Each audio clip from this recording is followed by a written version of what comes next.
दुर्योधन ने भी शुरुआत में यही बोला था, मैं जीतूंगा। अंतिम चरण में आते आते जाके वो बैठ गया सरोवर में छुप के। हालत आज वही है। मोदी जी की परिवर्तन संसार का नियम है। 2024 में इनके पास कोई मुद्दा नहीं बचा। शुरुआत में इन्होंने राम मंदिर को भुनाने की बड़ी कोशिश करी, राम मंदिर फेल होता चला गया। उसके बाद मंदिर से शुरू होकर मैनिफेस्टो पे आए। आपका मैनिफेस्टो मुस्लिम लीग से मिलता जुलता है। मुस्लिम लीग के बाद मटन पे आ गए, मटन के बाद मछली पे आ गए, मछली से मंगलसूत्र पे आ गए, मंगलसूत्र से मुजरा पे आ गए, अब मुजरा से जाके आप देखो कहाँ पहुंच गए। बस अब आप समझ लीजिए मोदी जी हमारे कहाँ समाधि लिए बैठे इस टाइम कि भाई आप जो अपनी मर्यादा से ऊपर करके जब बोलते हो, बेकार की बकवासबाजी करते हो, आपको गरिमा है, आपके प्रधानमंत्री को गरिमा है ऐसे शब्द बोलने की? ये बोल रहा है कि 400 पार है, बंगाल से वोट काट रहा है, बिहार से वोट काट रहा है, तमिलनाडु वहाँ से वोट काट रहा है। अगर 400 पार है तो जाकर तो हमें रैली क्यों करा रहा है, वोट क्यों मांग रहा है, जब 400 पार मालूम ही है। जब काम कर दिया, जनता के बीच में जाकर एक बार हाथ जोड़कर कह दे, भाई और बहनों मैं काम किया हूँ, सुनिए काम किया हूँ, मुझे वोट दो और न मत दो। अगर काम नहीं किया तो मत दो। ये हो हल्ला मचाने की क्या जरूरी है? मोदी जी आज जाके मौन धारण कर लिया। इस समय जो मोदी जी की बौखलाहट है,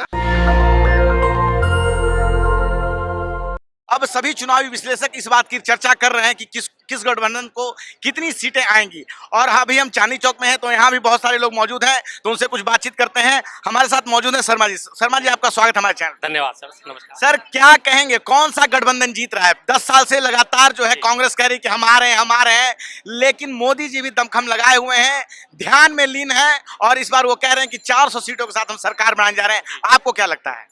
महाभारत का युद्ध शुरू हुआ था, सबसे पहले दुर्योधन ने कहा था मैं तो जीतूंगा ही जीतूंगा। मेरे साथ सारे लोग हैं, भीष्म पितामह भी हैं, बड़े बड़े महारथी भी हैं, कर्ण जैसे लोग भी थे। सबसे पहले शुरुआत में उसने यही कहा था। 18वें दिन का युद्ध आते आते अंतिम चरण में युद्ध पहुंचते पहुंचते दुर्योधन जो है जल सरोवर में चला गया था, सरोवर में जल समाधि लेने। बस अब आप समझ लीजिए मोदी जी हमारे कहाँ समाधि लिए बैठे इस टाइम।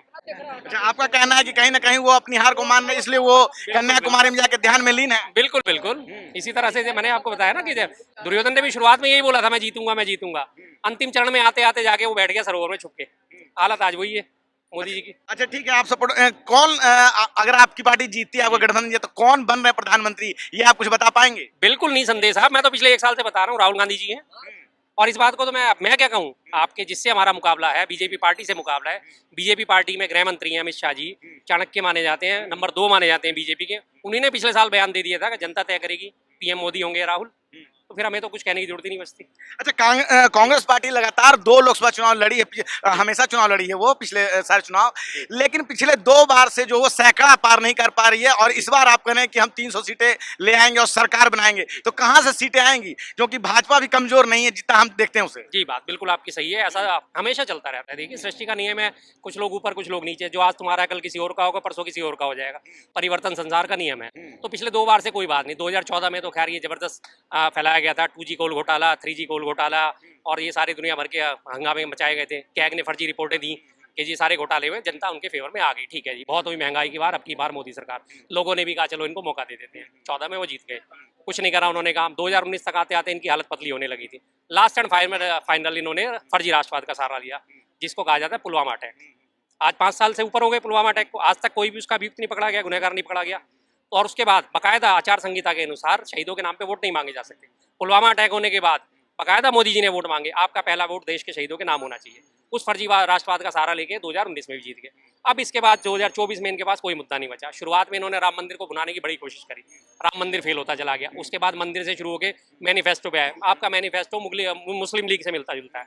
मुस्लिम लीग के बाद मटन पे आ गए, मटन के बाद मछली पे आ गए, मछली से मंगलसूत्र पे आ गए, मंगलसूत्र से मुजरा पे आ गए, अब मुजरा से जाके आप देखो कहाँ पहुंच गए। चुनावी रणनीतिकार प्रशांत किशोर हैं, उन्होंने कहा है कि कांग्रेस जो है कहीं ना कहीं ट्रैप में फंस गई है। उन्होंने 400 को नारा दिया था, जबकि सरकार बनाने के लिए 272 का आंकड़ा चाहिए, और भाजपा इनको फंसा के आराम से 300 सीटें पार कर जा रही है और वो सरकार बना लेंगे। देखिए प्रशांत किशोर जो है उनकी लॉयल्टी हमेशा से संदिग्ध रही है। शुरुआत में वो एक जगह पार्टी में गए, वहां से उन्हें भाव नहीं मिला, दूसरी जगह गए, कांग्रेस ने उनको भाव नहीं दिया। कांग्रेस में उनकी डिमांड ये थी कि सारा आपका मीडिया मैनेजमेंट मैं ही संभालूंगा, सारी आपके सर्वे मैं करूंगा, सारा सोशल मीडिया मैं संभालूंगा। कांग्रेस ने उनको वेटेज देने से मना कर दिया। जाहिर सी बात है, वेटेज देने से मना कर नाराज हो गया, उन्होंने कांग्रेस की बुराई शुरू कर दी। और ये तो बीजेपी का खास तौर से इतिहास रहा है, जो बीजेपी की बुराई करता है और उसके बाद अगर बीजेपी में वो शामिल हो जाता है तो बीजेपी की अच्छाइयां शुरू कर देता है। सारे उदाहरण हमारे पार्टी के मौजूद हैं। गौरव वल्लभ ले लीजिए, आप अपना अरविंद लवली ले लीजिए, या राधिका खेड़ा ले लीजिए। भर भर के पानी पी पी के बीजेपी को कोसते थे, बीजेपी में शामिल होते उल्टा कांग्रेस को कोसना शुरू कर दिया। तो पीके साहब को हमारे यहाँ कांग्रेस में कोई वेटेज नहीं मिली, तो उन्होंने कह दिया कि कांग्रेस गलत है, कांग्रेस ट्रैप में फंस गई, कांग्रेस से फंस गई, हालत खराब कर दी। अब जबकि जमीनी हकीकत आप यहाँ देख लीजिए, हमारी बात छोड़िए, खैर हम तो कह सकते हैं आपके, हम तो घोषित प्रवक्ता हो चुके हैं कांग्रेस के।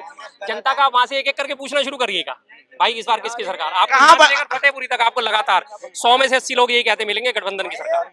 अच्छा, कहाँ अपनी सीटें आप बढ़ा रहे हैं?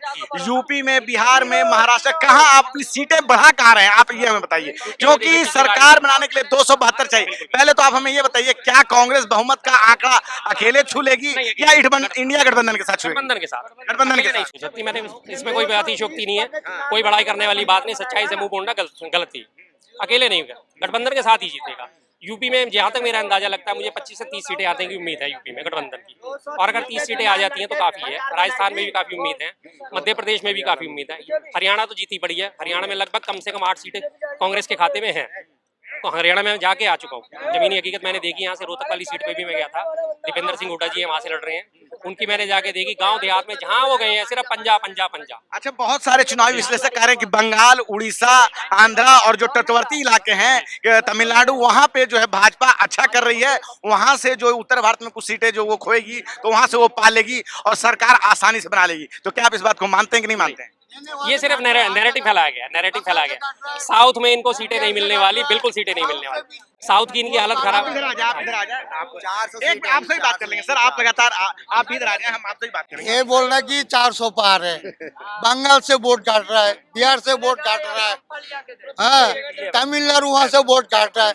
अगर 400 पार है तो जाकर तो हमें रैली क्यों करा रहा है? प्रचार तो करेंगे ना, प्रचार नहीं करेंगे? वोट क्यों मांग रहा है? जब 400 पार मालूम ही है तो 400 पर बैठ जो चुनाव लड़ेगा वो तो प्रचार करेगा ही, तो वोट मांगेगा। जब काम कर दिया, जनता के बीच में जाकर एक बार हाथ जोड़कर कह दे, भाई और बहनों, मैं काम किया हूँ, सुनिए, काम किया हूँ, मुझे वोट दो और ना मत दो। अगर काम नहीं किया तो मत दो। ये हो हल्ला मचाने की क्या जरूरी है? एक मिनट, हो हल्ला मचाने की क्या जरूरी है? अच्छा, आप चाहते हैं कि कांग्रेस वाले अपना चुनाव प्रचार करें और मोदी जी अपना बात ना करें? एक मिनट, मोदी जी बात करें, मगर मोदी जी एक बात बताए, 14 में उनका मैन्युफैक्चर कि आप मोदी जी आज जाके मौन धारण कर लिए।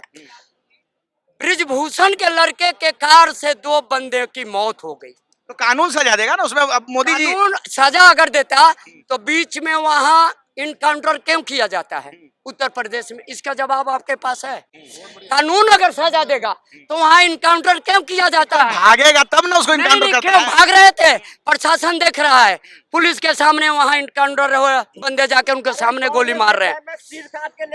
समझ गए? अब रह गई बात, चुनाव कौन जीत रहा है इधर ये बताइए, सिर कौन चुनाव में मत कर, सुनिए तिवारी, हाँ, कौन जीत रहा है? अभी बाकी बात छोड़े, चुनाव सीट किसका आ रहा है? सीटें आ रही है, हम तो कह रहे चुनाव कौन जीत रहा है और कौन हार रहा है, किसके दावे में कितना दम है, सुनो, आराम से किसके दावे में कितना दम है, एक एक करके, हाँ। किसके दावे में कितना दम है, इसका हमारी इतनी है। भाई सुनो, अभी दावा करना इनका भी जायज है, दावा करना हमारा भी जायज है। किसके दावे में कितना दम है वो 4 तारीख को 2:30 बजे पता चलेगा। आपको क्या लगता है? हमें 100% अपने आप पे कॉन्फिडेंस है कि 400 पार करने जा रही है, 400 पार करने जा रही है, पार करने जा रही है। और ना हो तो शर्मा जी यही मिलेंगे, हम भी यही मिलेंगे।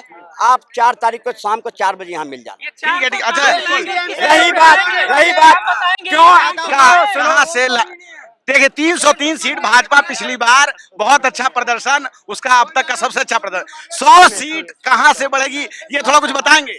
आज भी आज भी भारतीय जनता पार्टी के पास 400 सांसद है। आज भी है? आज भी है। सुनो, राज्यसभा मिला के आज भी भारतीय जनता पार्टी के पास 400 सीट है। तिवारी जी, अरे सुनो, क्यों है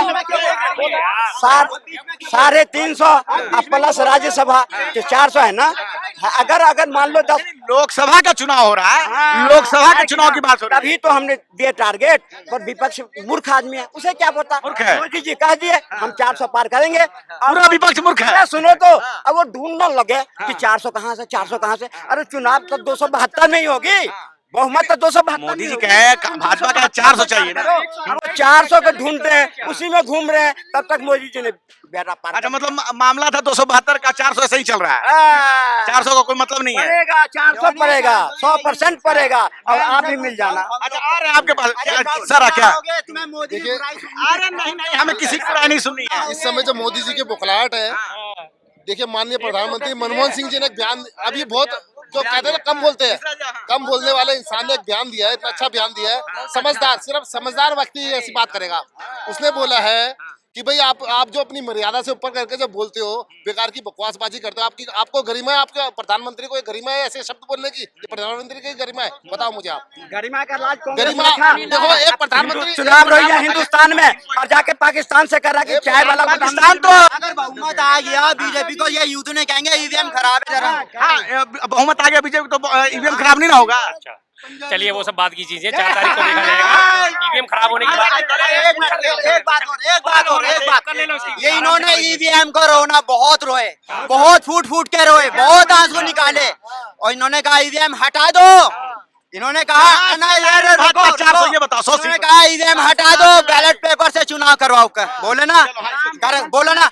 अब इन्होंने गठबंधन के नेताओं ने, अपनी किसी पार्टी के नेताओं ने अपने घोषणा पत्र में ये कहा, मुद्दा डाला कि क्या नाम है, अगर हमारी सरकार आएगी तो हम ईवीएम को हटा देंगे। बोला, डाला मुद्दा, घोषणा पत्र में डाला। बोलो, अच्छा सुनो, ये बताओ 100 सीटें कहाँ से बढ़ जाएंगी? अच्छा जी, ये घोषणा पत्र में नहीं डाली जाती, बोला जाता है, जनता को गुमराह किया जाता है। जनता जीत कौन रहा है? हाँ? जीत कौन रहा है? बीजेपी। पहले मेरे सवाल का जवाब दिलवाओ। अरे सवाल का जवाब, आप इधर जनता को गुमराह कर रहे हैं ये। अरे ठीक है, पहले आप बताओ 100 सीटें कहाँ से जीतने, कुछ आप बता सकेंगे?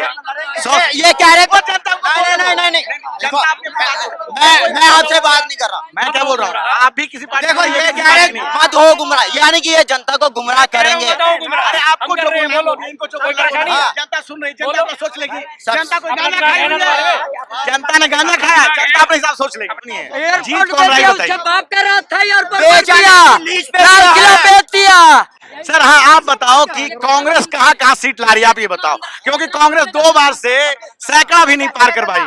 देखिए इस बार कांग्रेस पूरे बहुमत गठबंधन के साथ बहुमत में आ रही कांग्रेस। तो आपने देखा किस तरह से जनता जो है आपस में उलझ जा रही है, दोनों पार्टी के समर्थक अपने अपने दावे दे रहे हैं। क्या है आपकी राय? आप अपनी राय कमेंट बॉक्स में जरूर बताएं। रंजय कुमार, कैमरामैन आशीष के साथ, धन्यवाद। नेशनल दस्तक की आपसे गुजारिश है कि अगर इसको बचाना चाहते हैं तो नेशनल दस्तक को सब्सक्राइब करने के लिए रेड कलर के सब्सक्राइब बटन को दबाएं, फिर बेल आइकन की घंटी दबाएं। नेशनल दस्तक को बचाने के लिए बहुत जरूरी है कि हर खबर को शेयर करें, लाइक करें, कमेंट जरूर करें।